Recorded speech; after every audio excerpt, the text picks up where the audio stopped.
Welcome back, guys, to the World Championship Series European Premier League for Season 3. We are in Group B, as we now have our second match of the night. It's going to be Empire Happy going up against Fnatic SaSe in a very interesting clash. Haven't seen SaSe for too much of a while. Yeah, haven't seen SaSe in quite a long time. He's played a couple of Challenger League games. He's played a lot of games from Taiwan and in Taiwan. He actually played in a tournament over there not too long ago, doing okay, but we just don't see him that often compared to last year, where he spent a lot of time in Europe or Korea and was doing a lot more traveling. There's a lot less tournaments than 2012. And now coming into 2013, the place to be is WCS. And now he's back in the round of 32 after losing in the round of 16 in Season 1. We'll see how well he can do against a consistent performer, but a consistent but not high-level consistent. It's always round of 32, round of 16, round of 8.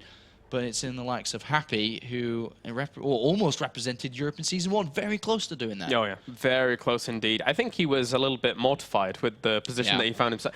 He expected that. I think a lot of people expected that from in Season 1. But anyway, guys, we can jump into our first map. And as we have, spawning up to the top left-hand corner, very, very quick intros as our red Protoss. He is Fnatic SaSe. And down to the bottom right-hand corner, we have our blue Terran. He is Empire Happy. Well, SaSe, like Duck, is playing from Taiwan for this round of 32. He's tweeted publicly that he doesn't like playing with lag, which he has right now, so it makes no... I mean, kind of makes perfect sense, to be honest, doesn't it, with trying something like this. But it seems like he's going to proxy this inside the main base. All the way in the corner, but there's a supply depot, and this is absolutely a disaster. Oh my god. What a disaster. Cancel. Oh my god. Oh, he saw it. He saw it. He brought the second SCV there. Of course he saw it. Of course he saw it. Yeah. But the thing is that I don't think SaSe... Oh my, what a disaster. So SaSe still is assuming... You can see the probe! Yeah. You can see the gateway. Oh. Well, there's not much to commentate here, guys. We'll see you after this game. There's going to be 2 gateways here, Sean. And there's going to be a bunker, if not 2, around the command center, mineral line, and barracks. Yep. And there's going to be a lot of SCVs, and SaSe won't break this. Oh dear. All right. Second barracks goes down behind this. Happy's... He's content with this current position. He's absolutely joyed. He's probably letting his mother play for him right now, because all he needs to do is make a wall, add in a bunker, and the Zealots can't do anything. And then very slowly he can take a gas, start to tech up a little bit, but with the amount of Marines he's going to be able to handle, it's been spotted. With the amount of Marines he's going to have, and then he'll savor through having a bunker and having a wall. This is very difficult for SaSe. He's going to cannon it too. Oh my. He's going to cannon it as well. Wow. Well, why not? When in Rome. He has 8 probes out right now. He's adding on a 9th. And I'm surprised he hasn't built a bunker. Yeah, I'm kind of surprised at that as well. But he's just going to rely on his control here instead. He's built a cool little building placements at least. Although he might end up losing that supply depot. Yeah, he's going to have to rebuild that, and does on the left-hand side here. Interesting, no bunker though. Yes. This is a little bit scary now, because the Zealots can easily walk in there. It's going to come down to control of Happy's SCVs and Marines. Yep, and he's going to try and repair this with the SCVs as well. These Marines have done well for themselves, almost getting a Zealot there without taking too much damage. But that being said, this takes quite a bit of damage, killing off a few there as well. And now the cannon is on the way, but there's no Zealots really to protect it. He hasn't lost any Marines, and they're climbing 2 by 2. GG. Good game. Didn't even need it. Didn't even need any proper defenses there. It was... Yeah. Sorry, guys. That was a fast one, wasn't it? And SaSe loses the first game here. Who would have believed it? Who would have believed it, man? I mean, the hero of that game was really that supply depot. It was, yeah. It was positioned well. GG supply depot. Positioned very well. If it wasn't positioned like that, then maybe it would have been a different game. But SaSe not starting too well in this WCS Season 3 in the round of 32. Not well at all here. But we'll see how he changes things up coming into the next map. It is Belshire Vestige. I think he'd have to just play normal from this position, but Happy's we've seen some fantastic games from Happy in these seasons. I'm not sure how SaSe is going to pull this out against Happy, because again, there's the latency deficit that he currently finds himself at, and Happy's just strong. Nobody looks at Happy and is like, this guy's weak against, because there's really not too much he is weak against. There's only that slight predictability factor. Yeah. But aside from that, he is a strong player. Yeah. Very. I mean, if you play a straight-up game against Happy, who also plays a straight-up game, it's very difficult to beat him. If you're able to trick him mentally and get a better build order and use his predictability and his weakness with changing things up too much, you can beat him sometimes very easily. So now coming into this, SaSe, having lost game number 1, is in a position where he kind of doesn't want to mess this up now because he'd be in the loser's match. He'd have to play against TLO. It's tough. SaSe, I mean, playing from Taiwan, it's not easy, but he's got to do so much here to be able to sort things out. So much. Yeah. Like, it's such a long road here for SaSe to be able to do well, and I see hardly anything else happening other than a 2-0 from Happy, unfortunately. Yeah, it's going to be difficult for SaSe. And I think he tries to pull something out again. There always was that argument of, trying to play a straight-up game, but that would be so difficult regardless. But guys, tell us your predictions. Go over to Twitter, #WCS. Tell us who you think is going to win not only this series, but also this group at Apollo SC2 and at Kyalaris here. So... and we can jump into the game. We did have to regame, as Happy did drop. Yes, he did, and we will make that again. So coming into Belgian Vestige now, I think Happy, especially upon seeing SaSe's approach to this series with that harass all-in, 8-gate, Happy's just going to be all right. I'm just going to be on top of things. I would not be surprised to see a Reaper opening here at all. A Reaper opening very good for scouting, to get it out nice and early, to scout around. Maybe even a Reactor Reaper opening, which is having 2 Reapers, one for the main base of your opponent and one to look around. Just scout. Yeah. If SaSe is approaching the series in this manner, then there's no reason not to play a very heavy scouting game. Well, SaSe now loading up into this game, as is Happy. And, for the players that are playing from Korea or from Taiwan, it's slightly a self-inflicted thing. You play in WCS Europe, that's what you have to cope with in the round of 32 if you choose to do that. So now we can jump into game number 2 to see who is going to take this map, as we have spawning up to the top left-hand corner, representing Fnatic as well as Sweden. He is SaSe. And down to the bottom right, we have our blue town. Currently 1 game up, representing Empire in Russia. He is Happy. Well, let's find out what Kim Hammer, fantastic last name. It's awesome. Kim Hammer, SaSe, great last name. Superhero name. Look at the supply depot from Happy. He's like, I'm making sure that you don't do this twice in a row. Yes. And if I was to lose it, I'd be very embarrassed if I was to lose to this. And it's a slight deviation from what Happy normally does, this kind of supply depot on these locations, because normally you see him place very economical supply depots near the Nexus, near the command center, so that he can get their CV back to work. So a slight change up in from what I've seen Happy do as of late. All right. I'm going to put something out there and see if you can challenge it with another player. Is there any other professional gamer that plays StarCraft 2 that's been there, done a lot, got a great big name and a lot of power behind that name? Is there anyone more so than SaSe that you could describe as in the shadows? In the shadows. So SaSe is a player that's always in the shadows for me in recent times. He's hidden away in Taiwan. We don't really see him very often. He's here now. He's popped out of the shadows to play. But is there anyone else, do you think, that could fall into that category in StarCraft 2? I think that SaSe... Apart from Koreans, that doesn't count. Yeah, no, that doesn't count. It's just the foreigners. I think SaSe is that biggest name to that, and I've also echoed those sentiments previously and said that he plays in another world. You could say that the Australians were quite... Moonglade is one that comes to mind in terms of that. Aside from performing in WCS America pretty well, but before that, he does kind of hide in the shadows for quite a while. Well, look at this on the natural. Happy's got a bunker coming down upon realizing that this is a relatively fast Nexus, by the way. It was just a gateway into Nexus.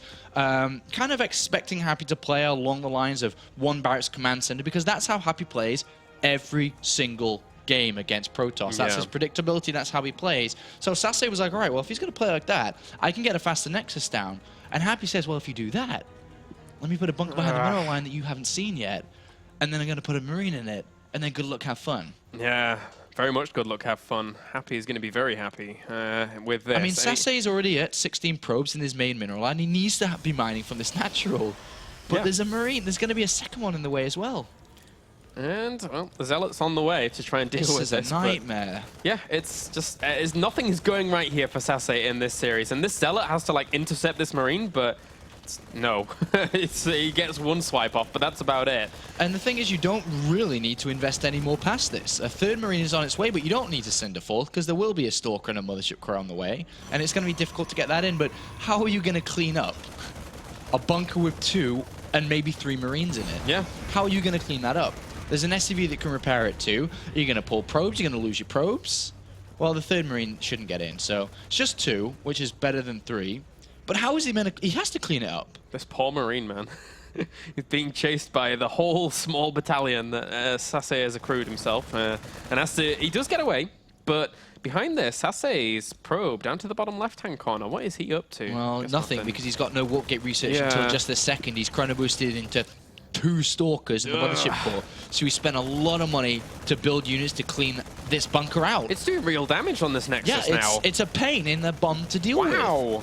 And behind this, there's going to be stim starting in 10 seconds time as the tech lab finishes up. Oh, jeez. Happy's got a bunker defended. He's on full steam ahead. And SaSe, despite being ahead in supply, he's very far behind in this game. Yeah, and not only that, but if this game just continues from this point on, and it probably will do, once it comes to Happy's very, very drop-heavy play, he could snipe this Nexus out all the easier, because look how low it is. In comparison to, this has 400 less health for when he comes and tries to kill it off later on. Tough stuff. Even salvages the bunker. Wow. Salvages the bunker. The 2 Marines die. A scan inside the main base from Happy saying, I'm so far ahead, I can afford to scan inside the main base. And he sees inside the main base exactly what he wants to see. What do we see? Additional gateways. Plenty. So now Happy's like, all right, let's throw down additional bunkers. 2 bunkers coming in. And SaSe's like, God, he's seen it. Now I have to cancel them. I need to do something else. Yeah. Now the robotics facility's coming in. The gases are being taken. And this game is just a complete scrappy mess at the moment. It really is. It's, you know... What's it really cost Happy to throw down 2 additional bunkers? Nothing. It doesn't slow him down, really. And even the little aggression that he put on, it cost him a grand total of, what, 3 units, 184 resources lost to shut down mining from a base for so long and do 400 damage to the Nexus as well. So SaSe says, right, it's time for a third base. My opponent's going to be super defensive. But at the same time, Happy could still move out with Marines eventually. Happy is going to say, all right, I'm going to defend. Yeah. Because I've seen like 4 or 5 gateways. Really early, and I delayed his mining. But what Happy will say, all right, I'm gonna be defensive, and then he all of a sudden, as the medivacs start being made, he's gonna be like, wait a minute, where are you? Wait a minute, wait a minute, where are you? And then he'll start to get a little bit wary. Even now, he's like, all right, wait a minute, and scans and sees, oh, there's the real ball, there's the forge, and salvages all the bunkers. Yep. Sees the Twilight Council on the way, and as now the medivacs come out, he says, all right, it's time to go, my friend. Yep. Together we lead towards the other side of Belshir Vestige. Together we march to kill SaSe. Exactly. And the funny thing is that on 2 bases as a Protoss with the units he has, then yeah, he could probably defend some drops and stuff like that. But spreading yourself out across these 3 locations can be very, very tiresome for SaSe. That being said, though, Happy has not seen the 3rd base just yet, so he has to get the reconnaissance necessarily to actually find that. And once he does, it's gonna be drop Happy. Yeah, it's gonna be drop Happy. Yeah, it will, because he's now saying, all right, SaSe is just playing a weird game against me right now. He's tried to do this. I opened up very well, then he tried to be very aggressive, then he cancelled it, and he's thrown down 3rd Nexus, and he's doing this. He's trying to tech all over the place. Happy's gonna come up to that 3rd base, and he's gonna press the T button on the keyboard. Oh yeah. And on the keyboard, that's stim. And he's going to kill that 3rd Nexus, because he'll drop inside the main base, he'll force all the units to go there, and then he will press the T button. and it's not a cup of tea, and I would love to have a tea button while casting to better bring a cup of tea, but nice. It's actually for stim, and this is going to be very difficult if SaSe is out of position to prevent this from actually dying. Hallucinated Colossus here to try and force his opponent away, but he's actually trying to poke at the third and then drop in the main to do some damage. A good move here by Happy, as he's going to get maybe a few probes. He was hitting the Nexus there for a second, and he hasn't killed as many probes as I was anticipating. Well, this didn't work out as well as he hoped. Yeah. It actually worked in reverse. He was hoping that the drop in the main base would pull the units that he could stim onto the third, but it actually worked in reverse, where SaSe was on his third ready to go, and then dropped inside the main base. So SaSe, upon getting a very early greedy third out, and it's not been punished yet, is absolutely back in the running in this game. Absolutely. Despite the weird game we've seen, if you look at the numbers, he's ahead in worker supply, he's ahead in army supply, he's a little bit behind in upgrades, because I think there's double engineering bay down, or just one. I thought he got 2. He's adding on a second one. He cancelled the second, and then added on bunkers, because he thought maybe he couldn't afford double upgrades when some pressure was coming. So SaSe's not in bad position at all. Not at all. He's going to have to deal with being low on units for the time being, which means he's going to be spread very thin. But with 5 gateways finishing up, the advantages in that income coming from that third are going to be able to give him the one weakness he has, lack of units. Yep, and it looks like he's going to try and claim his third base as well here.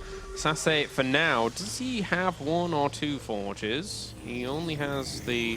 Where are they? Oh, he only has the 1 for now.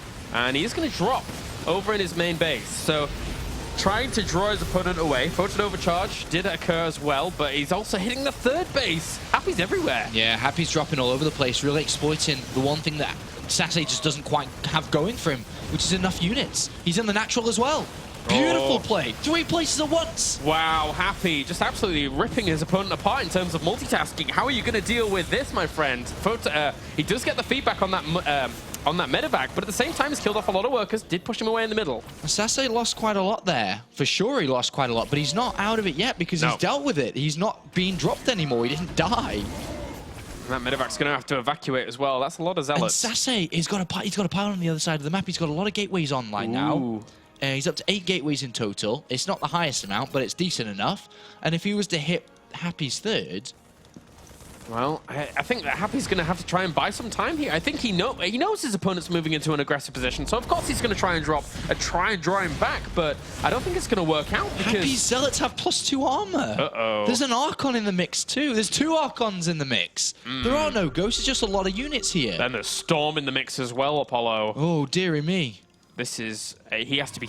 Happy has to be so careful right now. He's trying to get the Ghost Academy, trying to squeeze it out as quickly as he possibly can do, but I don't think he can. Well, we're about to find out if Happy can hold on here because SaSe's going to come in, and he's got Storms to cover the ramp very easily if anything was to come down.